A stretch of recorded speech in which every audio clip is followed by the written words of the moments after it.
Sering sekali kita tidak memahami bagaimana Tuhan bekerja dalam kehidupan kita, khususnya dalam kita menantikan jawaban-jawaban doa. Dan sering sekali kita terkaget-kaget ketika kita bermohon dengan sungguh-sungguh kepada Tuhan, lalu Tuhan memberikan jawaban yang berbeda kelihatannya dari apa yang kita harapkan. Dan itu tidak jarang terjadi, saudaraku, akhirnya membuat kita tidak puas dengan jawaban doa itu. Padahal sebetulnya jika kita mengikutinya dengan sungguh-sungguh, itu pasti lebih baik. Kata kuncinya adalah cara Tuhan selalu lebih baik. Kata kuncinya adalah rancangan Tuhan selalu lebih baik. Namun dia berkata di dalam kitab Yesaya 55 ayat yang ke-8 dan 9, sebab rancanganku bukanlah rancanganmu dan jalanmu bukanlah jalanku. Demikian firman Tuhan, seperti tingginya langit dari bumi, demikianlah tingginya jalanku dari jalanmu dan rancanganku dari rancanganmu. Demikian perbedaannya, termasuk rancangan Tuhan di dalam memberikan jawaban doa dari permohonan kita. Dan pemazmur dalam Mazmur 92 ayat yang ke-5 pernah berkata, betapa besarnya pekerjaan-pekerjaanmu ya Tuhan, dan sangat dalamnya rancangan-rancanganmu. Ini menunjukkan, saudaraku, bahwa Allah mau kita terbiasa dengan cara Tuhan bekerja. Allah ingin supaya kita akrab dengan apapun cara yang Tuhan pakai. Yang penting kita mendapat kesimpulan dalam hati kita, Dia Tuhan yang sangat baik kepada kita. Saya ingin menunjukkan kasus yang sangat unik bagi saudara di dalam Keluaran 14. Ketika bangsa Israel keluar dari Mesir, maka ada banyak perkara-perkara yang spektakuler yang Tuhan lakukan atas mereka sebagai bukti daripada jawaban doa untuk mereka, sebagai bukti daripada pertolongan Tuhan bagi mereka. Sebut saja, ketika siang hari tentu saja udara di padang gurun sedemikian panas. Lalu Tuhan menyediakan apa? Menyediakan tiang awan. Pertanyaannya adalah, mengapa tiang awan? Mengapa bukan Tuhan padamkan saja matahari itu? Mengapa bukan Tuhan kecilkan saja panasnya? Kok tiang awan? Lalu pada malam hari Tuhan memberikan kepada mereka tiang api untuk menghangatkan tubuh mereka. Saudara bisa membayangkan ketika musim dingin umpamanya, betapa dinginnya malam itu di padang gurun, dan Tuhan menyediakan tiang api. Kenapa Tuhan tidak ubah saja cuaca itu? Saya mau beritahu kepada saudara, sering sekali cara Tuhan menjawab doa kita adalah karena Tuhan ingin menunjukkan bahwa kita spesial dibandingkan dengan orang lain. Kita adalah anaknya, dan Dia mau memberikan treatment yang khusus bagi kita. Kalau saja Dia meredupkan cahaya mentari di siang hari, maka tentu sajalah semua orang akan mendapatkannya. Padahal Tuhan hanya ingin memberikannya untuk saudara.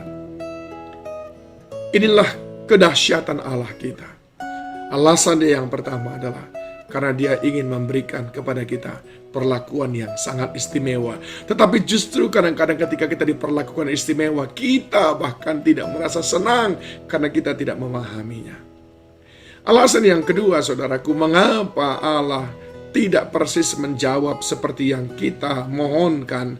Mengapa Dia justru merancangkan hal yang berbeda daripada yang kita pikirkan?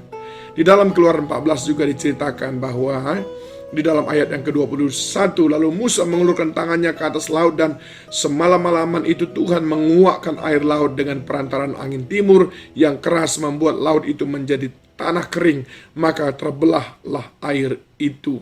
Demikianlah orang Israel berjalan dari tengah-tengah laut di tempat kering, sedang di kiri dan kanannya mereka air itu sebagai tembok bagi mereka. Kenapa Tuhan tidak keringkan saja dari hulu sana lalu stop? Mengapa Tuhan capek-capek justru membelahnya lalu menyuruh mereka berjalan di tengah-tengah, sementara di kiri dan kanan itu ada air seolah-olah seperti tembok? Alasan yang kedua adalah karena Tuhan mau supaya saya dan saudara dapat menyaksikan kedahsyatan kuasa-Nya. Bukankah sangat luar biasa rasanya? Di kiri dan kanan saudara ada air, sementara saudara berjalan di tengah-tengah. Dan saudara akan ingat, ini hanya Tuhanku yang sanggup melakukannya. Alasan yang ketiga adalah mengapa Tuhan melakukan hal-hal yang seperti itu. Karena Tuhan ingin melatih iman saudara. Karena sering sekali ketika saudara melihat masih ada air di situ, saudara tidak berani untuk melangkah. Sama seperti 12 murid yang dipanggil Tuhan untuk berjalan di atas air. Hanya satu orang, yaitu Petrus, yang berani melangkah.